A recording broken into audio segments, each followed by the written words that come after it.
I think when you're looking at what the Penguins got in return, as you mentioned, Tommy Novak, he was the key piece. The Penguins, outside of Crosby and Malkin, are relatively barren down the middle of the ice. You have 30-plus-year-old Kevin Hayes right now as the third-line center. You have Nola Chari taking reps as the fourth-line center, but then you also have Lizotte and Glass. But I think we can all agree they don't have top six upside. At least nothing that they've shown this season shows that they can be a top six center.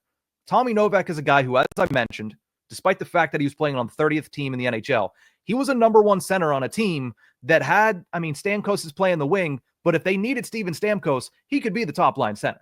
But Tommy Novak is the guy that they put down there. I've gotten so many messages since that trade went down, most notably from friends of the show, State of Hoppy and Doug Gladkey, that are like, this is phenomenal. Tommy Novak is a lot of fun. He hasn't quite put up star level numbers. He hasn't put up eye-popping goal stats, but he is, according to Jay Fresh, and this is an exact quote yesterday, an analytical darling. And he's a guy who I think the Pittsburgh Penguins are very happy to have as, at the very least, a third-line center, not just this year, not just next year, but the year after that. And I think that is a big part of why the Pittsburgh Penguins went out and acquired him. Now, Kyle Dubas on Wednesday sent out an email to Pittsburgh media that detailed kind of the thought process behind some of this and talking about his reaction to the trades that he had just met. And this is via Seth Rorabaugh of the Tribune Review, who then published it, said, quote, the motivation being that Tommy Novak was younger, under team control for an additional season over Michael Bunting, carried a lower cap charge, and is primarily a center. We felt that carried a large amount of value as we move ahead here with our plans. Now, Kyle Dubas, for the most part, since the Jake Gensel trade you mentioned last year, has been making moves towards the future. Draft capital in, young players in, experienced players out. This is an experienced player out, but Tommy Novak isn't necessarily a spring chicken. I'm not saying he's old. He's 27 years old, but that is a little bit on the older side of what we've seen from Kyle Dubas. A la Phil Tomasino's 23. Cody Glass is a similar age. But the way I look at this, you get a guy who can play center in the middle six at least for the next 3 seasons. Something you didn't have in the AHL. I think we all like Vasily Ponomarev, but we're not quite sure when or if he's going to be ready to play elevated minutes as a third-line center, and certainly not going all the way up to second-line center. Evgeni Malkin's time, whether it be next year or if he signs on for another year, is running out.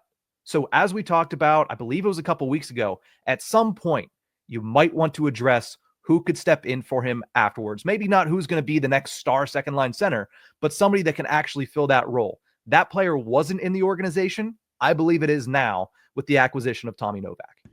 Glad you said it, because that's exactly the direction I was going to go in. At what point do we have the discussion of Tommy Novak taking up that second-line center role?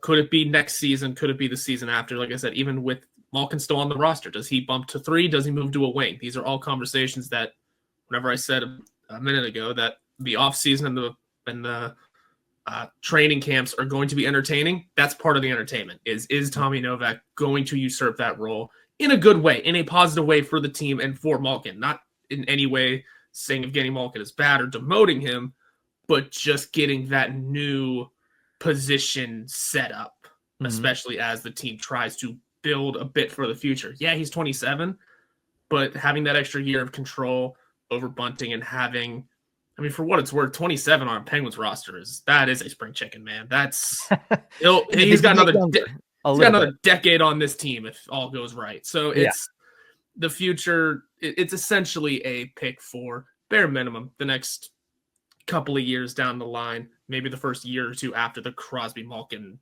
tenures. Now, this is just, slight speculation and having a little bit of fun, but we've seen Evgeni Malkin and Phil Tomasino play very well together over the past week. You know who Phil Tomasino probably knows fairly well? Tommy Novak. So could we see Evgeni Malkin moving to wing, which, as we talked about, Steven Stamkos did this year. As of right now, he's a winger, despite being a center through most of his career. Does Malkin move to wing, and we eventually, at some point, see Tommy Novak centering Evgeni Malkin and Phil Tomasino? Quite possibly. Hope so. Quite possibly. So